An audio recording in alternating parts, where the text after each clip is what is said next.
welcome to the Finding Wisdom Show. My name is Linda Singh, and on today's segment, I have with me Clifford Jacobs, and he's a very special guest today. He's a 33rd degree Freemason. Thank Oh, you once thank you again for having being me. here. Thank you. And this is part two for those of you who haven't seen the first segment of Exploring Masonry.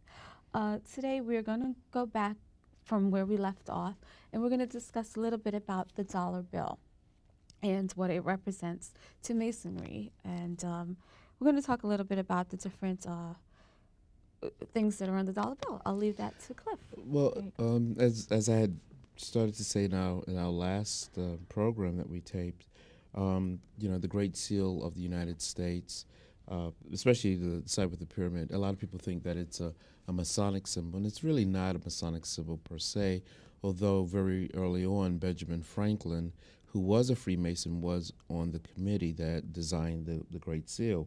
Again, the number 13 runs throughout, in the saying or the quote, annuit coeptis, which means he, God, favors our undertaking.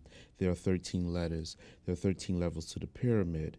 Over on the side with the eagle, there are 13 stripes, 13 stars, 13 olive branches, and 13 arrows.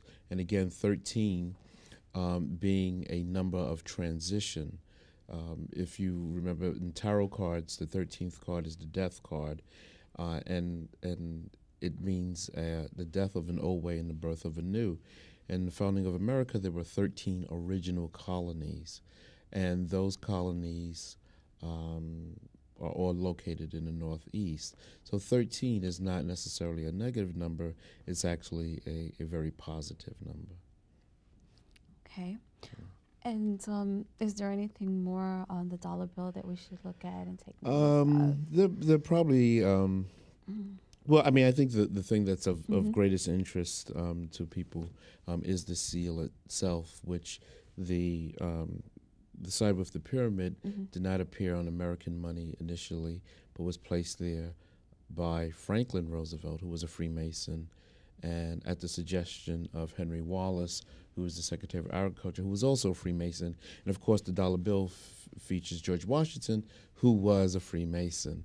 In fact, I don't think people realize that Freemasonry is so much a part of the fabric of American society that it's almost impossible to separate the two. Again, most of the founding fathers were Freemason. What we call as the Boston Tea Party was